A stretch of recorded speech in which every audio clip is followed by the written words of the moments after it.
Like, everybody is kissing his butt. Everybody's kissing his butt the whole time, but I come at him.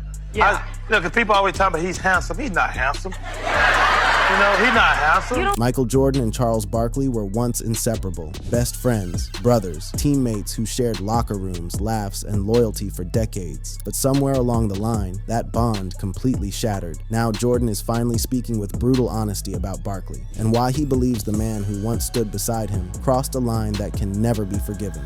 The death of a brotherhood. Michael Jordan and Charles Barkley were brothers, not by blood, but by basketball. They entered the NBA together in the 1984 draft. Jordan as the 3rd overall pick to the Chicago Bulls, Barkley as the 5th to the Philadelphia 76ers. For nearly 3 decades, they built a friendship that transcended their rivalry on the court. They golfed together constantly, betting thousands of dollars per hole. They roomed together at the 1992 Olympics as part of the Dream Team. They attended each other's events, appeared on talk shows together, and called each other best friends in interviews. Jordan even described their dynamic publicly, saying Barkley was like a little brother to him. And a good friend of mine who is 3 days, I'm 3 days older than he is. I feel like I'm a parent to him most of the time, but he's like a little brother to me. Charles Barkley. That closeness allowed them to mock each other without consequence. When Barkley appeared on Oprah with Jordan, he took shots at his friend that nobody else would dare attempt. Like, everybody is kissing his butt. Everybody's kissing his butt the whole time, but I come at him. Yeah. Because people always talk about he's handsome. He's not handsome. You know, he's not handsome. But in 2012, that brotherhood died. Barkley had transitioned into broadcasting after retiring in 2000, joining TNT's Inside the NBA as an analyst. His job required honesty. Jordan, meanwhile, had become majority owner of the Charlotte Hornets in 2010. His tenure was not going well. The team posted a .759 record in the 2011-2012 season, the worst winning percentage in NBA history at that time. The franchise had become a league-wide embarrassment. Draft picks failed to develop. Free agents avoided Charlotte. The coaching carousel spun endlessly, with Jordan hiring and firing without any coherent vision. Fans stopped showing up to games. The arena echoed with empty seats where cheering crowds should have been. National media mocked Jordan's transition from player to executive, questioning whether the greatest competitor in basketball history could handle a role that required patience and delegation rather than individual brilliance. The man who had conquered every challenge on the court seemed lost in the front office. His legendary confidence had transformed into stubbornness. His competitive fire had become an inability to trust anyone else's judgment. Barkley addressed this on TNT. He said Jordan was doing a really crappy job as owner and general manager. He said Jordan had not surrounded himself with the right people. When Barkley later explained his reasoning, he made clear he could not apply double standards just because Jordan was his friend. What I said about Michael, I said, I don't know if he's ever going to be successful because of the people around him. I think he hires too many of his friends, and because your friends don't ever tell you no. The hardest thing about being famous is because you're paying all the bills, they're on your private jet, they're not gonna tell you when you're doing something wrong. Jordan did not see it that way. He called Barkley that night and went ballistic. Barkley has recounted what happened next in multiple interviews, and the details never change. And he went ballistic. And he called me, and that's the last thing I heard was, motherfucker, you're supposed to be my boy, and blah, blah. And I said, man, I got to do my job. And we haven't spoken since that night, and that was probably close to 10 years ago. That phone call ended a friendship that had lasted nearly 30 years. In the decade plus since, they have been in the same room only 3 times and never gotten close enough to speak. But to understand why Jordan could sever ties so completely over criticism, you need to understand who Charles Barkley actually is. The man who threw people through windows. To understand Jordan's reaction, you need context. This is a man who tolerated Barkley through arrests, fights, and scandals for decades. A man who watched Barkley throw someone through a plate glass window and remained his friend. Yet criticism about basketball operations was the line Jordan could not forgive. In October 1997, Barkley was at a bar in Orlando when 20-year-old Jorge Lugo threw ice at him and began harassing him. An off-duty officer intervened. Barkley assured the officer he just wanted to talk. He would not hurt the guy. Right before this too, the cops told him not to go up to him. He's like, I'm just going to talk to him. I won't hurt him. I just want to talk to him. I won't hurt him, Charles assured the officer. I just want to talk to him. Oh my God. I just want to say, and the officer's like, okay, you can just talk to him within arm's reach. And the guy says, you're not going to do shit. You're nothing but a big ass pussy. Lugo told Barkley he was nothing but a big. Those were the worst words he could have chosen. The police officer watched as Barkley grabbed Lugo and hurled him head first through a plate glass window, causing cuts cuts and bruises. Barkley was arrested for aggravated battery and spent 5 hours in jail. The incident made national headlines. Lugo had a history of 10 prior arrests in Orlando, including charges under aliases like Pancho Villa. His criminal record did not excuse Barkley's response, but it painted a picture of a confrontation between two volatile personalities. The plate glass window could have killed Lugo. Shards of glass sliced through skin and muscle. Emergency responders treated him at the scene before transporting him to a local hospital. Barkley's teammate Clyde Drexler posted the $6,000 bail. The NBA suspended Barkley for 2 games and fined him $10,000. Commissioner David Stern called it unacceptable conduct. Civil lawsuits followed. Barkley settled out of court for an undisclosed sum. Sponsors distanced themselves. The incident joined a growing list of off-court explosions that threatened to define his legacy more than his basketball achievements. When reporters asked if he regretted his actions, Barkley's response was characteristically defiant. He made clear that while he understood the league's embarrassment, he would not allow himself to be baited, though he stopped short of promising it would never happen again. They understand where I'm coming from. You know, in life, things happen, and everybody has their opinion what's right and what's wrong. Are my actions justified or not? But if I get arrested, it's embarrassing for the league. No matter what anybody says to me, I will not be baited. If somebody throws a drink on me, I've got to let somebody else handle it. I'm not asking for people not to say hello to me. I'm just asking people not to throw drinks on me and not to threaten me physically. This was not an isolated incident. Barkley had been arrested in 1988 for carrying a concealed weapon. In December 1991, he punched a man in a Milwaukee bar, breaking his nose. Then came the DUI on New Year's Eve 2008. His blood alcohol level was .149, nearly twice the legal limit. He pleaded guilty, served 3 days in jail, and was suspended from TNT for 2 months. Barkley later admitted the DUI taught him a lesson he should have learned decades earlier. He acknowledged he had driven drunk countless times throughout his career without thinking about the consequences. But you drink and drive all the time. You drink and drive all the time, and you never think about it. That was the first time I had got a DUI, and I had hundreds and hundreds of times I'd driven after having some drinks. And I thank God I've never killed anybody. So if that hadn't happened, it wouldn't have taught me a valuable lesson. Barkley also accumulated a gambling debt of $400,000 to Wynn Las Vegas Casino in 2008. He has admitted to losing approximately $10 million to gambling over his lifetime. His controversial statements ranged from declaring, "I am not a role model" in 1993 to joking about hitting a female reporter in 2019. This is the man Michael Jordan called his best friend for 3 decades. Jordan tolerated the fights, the arrests, the gambling, the controversies, but he could not tolerate disloyalty. What made their bond strong enough to survive all that, and what made the criticism cut so deep, was forged on the court.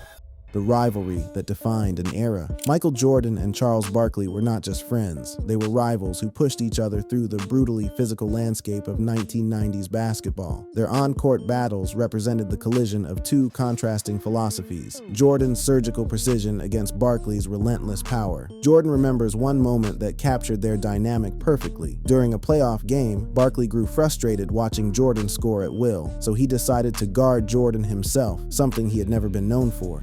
What was it like, truthfully, playing against Charles Barkley? Well, one moment that I can pick with Charles, we were playing Philly in the playoffs. And I guess I got into a hot rhythm, and I had about 40-some points. And Charles was yelling. I can hear him yelling in the huddle. So I'm like, who's going to guard this guy? Somebody's got to guard this guy. That's all right. I guard this guy. So I go in, and we're playing, and we got into a switch. And Charles jumps out and guards me. And yeah, I never known Charles as a defensive stopper. So the first thing he does, he breaks down in this defensive position with hands up. Everything looks technically right.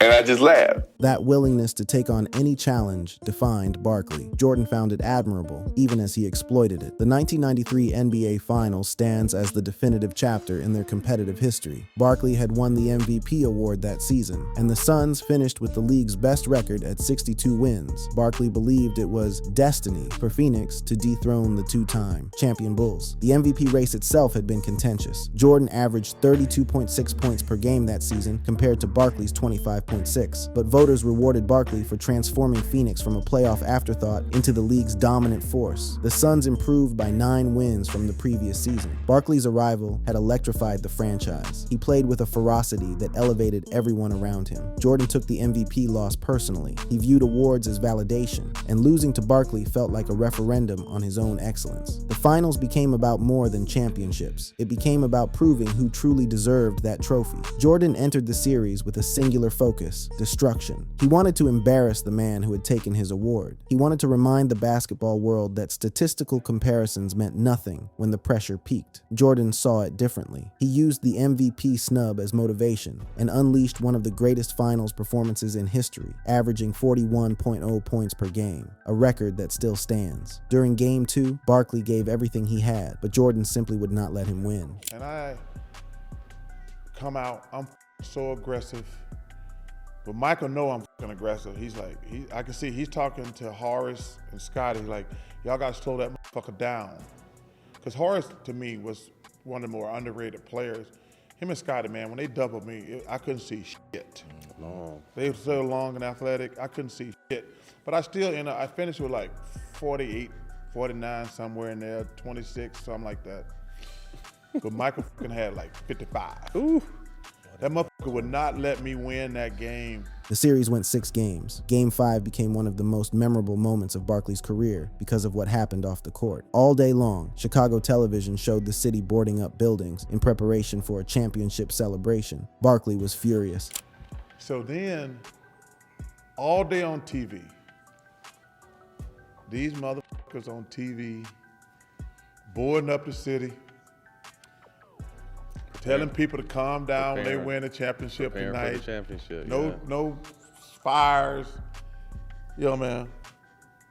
By the time we got to the gym, I said, hey, man, ain't no fucking way we losing this bitch tonight. Because, I'm sitting there steaming the whole day. Every channel, you try to get away from that shit. Hey, we're boarding up the city. The Suns won Game 5, but Game 6 back in Phoenix ended their dream when John Paxson hit a game-winning three-pointer. Barkley went home and faced his daughter, who was crying because he had promised they would win. And I remember 20 though. Yeah, I remember going home. When I got home, my daughter was upset, and I had told her before. I said, "Ain't nobody in the world better at basketball than your dad, and we're gonna win this fucking series." When I got home, she was crying, and I was like, she said, "Dad, I thought you told me y'all were gonna win." I said, "Christiana, I ain't never said this before. I think there's somebody better at basketball than me."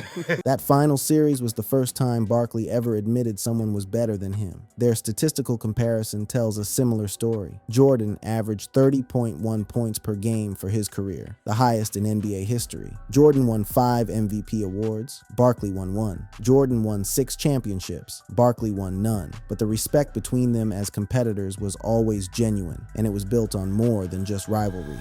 The brotherhood they built together. Before the phone call that ended everything, Jordan and Barkley forged their bond through experiences that transcended basketball. The most significant was the 1992 Dream Team, the greatest assembly of basketball talent ever assembled for the Barcelona Olympics. For the first time, active NBA professionals were allowed to compete. The United States selected Jordan, Barkley, Magic Johnson, Larry Bird, and 8 other stars. They dominated every opponent by an average of 44 points and 1 gold. But Barkley had no idea how massive the experience would be until the pressure of competing against each other. They discovered how much they had in common. Both were Southern-raised superstars. Both used competitive fire as fuel. Both had egos that demanded recognition. Barkley led the Dream Team in scoring at 18.0 points per game. Jordan averaged 14.9 with trademark efficiency. The practices in La Jolla, California became legendary in their own right. Coach Chuck Daly deliberately avoided calling fouls to let the stars play freely. The inter-squad scrimmages featured more talent than most all-star games. Jordan and Magic led opposing teams in sessions so intense that Daly later called them the greatest basketball he had ever witnessed. Players talked trash constantly. Egos collided. Competitiveness reached levels that would have torn apart lesser groups. But instead of fracturing, the team bonded. They ate dinner together every night. They shared stories about their journeys to the top. They debated who among them was truly the best. Jordan and Barkley often stayed up late, arguing about everything from basketball philosophy to politics politics to women. The Olympic Village became their sanctuary, a place where fame did not isolate them because everyone around them was equally famous. The Dream Team also changed basketball globally. Young players across Europe watched those games and dreamed of competing in the NBA. Barkley recognized one of those future stars early. During a Nike trip overseas, when he first saw an 18-year-old, golf became their primary shared passion. They bet thousands of dollars per hole, with Jordan's competitive nature demanding rematches whenever he lost. When asked about Barkley's golf game, Jordan's assessment was brutal. Do you speak that highly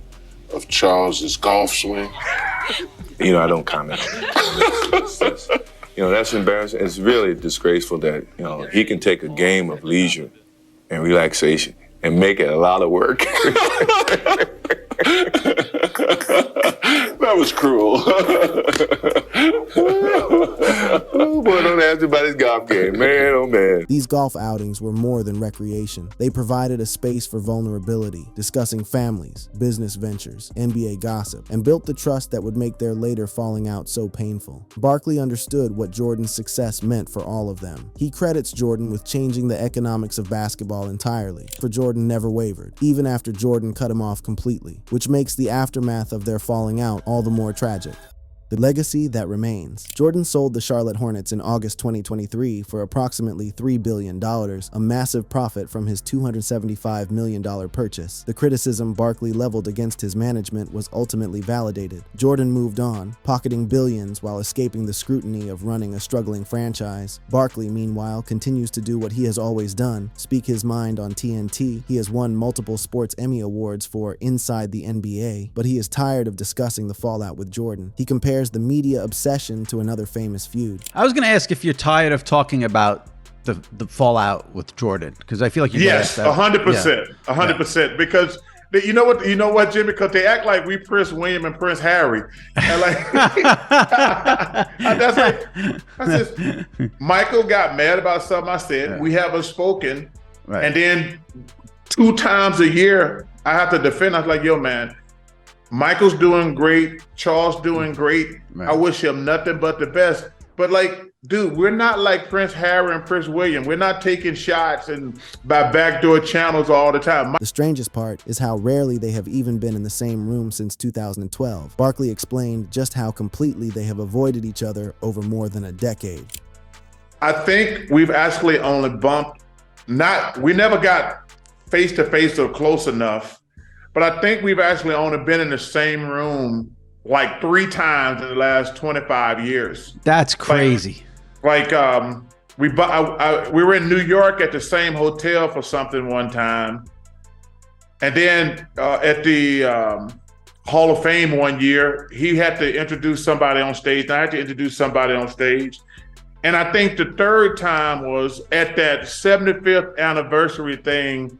And we never got within 25 feet of each other. The NBA's 75th anniversary celebration in 2022 should have been a moment of reconciliation. The league gathered its greatest players to honor the sport's history. Cameras captured legends embracing, sharing memories, celebrating their collective achievements. Jordan and Barkley were both there. Both were named to the NBA's 75 greatest players list. Both walked the same halls, attended the same ceremonies, posed for the same photographs. Yet they never acknowledged each other. They moved through the event like magnets with matching poles, physically incapable of coming together. Mutual friends reportedly attempted to broker a conversation. Both men declined. The moment passed. Another opportunity for healing evaporated into the Las Vegas air. Barkley has said he would welcome reconciliation. Jordan has said nothing. His silence speaks louder than any curse-filled phone call ever could. The irony is that Barkley has never stopped praising Jordan's playing career. On TNT, he consistently ranks Jordan as the greatest, citing his 6-0 finals record and his killer instinct. He has said Jordan deserved more than 5 MVPs. When asked how different his career might have been without Jordan, Barkley expressed praise has thawed Jordan's coldness. The man who collected slights and used them as fuel for his legendary career has filed Barkley's criticism in the unforgivable category. Jordan's grudges are legendary, documented in The Last Dance, and this one has persisted over a decade. Barkley has said he does not see the rift ending. He attributes it to Jordan's stubbornness. He misses the friendship, but he does not regret doing his job. The cruelest irony is that Barkley's criticism criticism was accurate. Jordan's Hornets struggled throughout his tenure. The team made questionable draft picks, hired and fired coaches, and never achieved sustained success. When Jordan sold the franchise, he walked away with billions, but his management legacy remained tarnished. Barkley had simply stated what everyone in basketball already knew. The only difference was that he said it on television, and he had been Jordan's best friend. The death Michael Jordan wished upon Charles Barkley was not physical, it was relational. Jordan killed their friendship because he felt betrayed. Barkley killed any chance of reconciliation by refusing to apologize. And so two men who once called each other brothers now exist in the same world without speaking. They have been in the same room 3 times in over a decade and never gotten within 25 feet. One built a billion-dollar empire. The other built a broadcasting career on being honest about everyone, including his former best friend. The friendship deserved to die, in Jordan's eyes. Barkley was supposed to be loyal. He was supposed to give Jordan a pass, but Barkley had a job to do, and in doing it, he lost everything else. Thanks for watching. If you had a good time, keep the adventure alive by clicking on one of the suggested videos on your screen right now for more amazing content.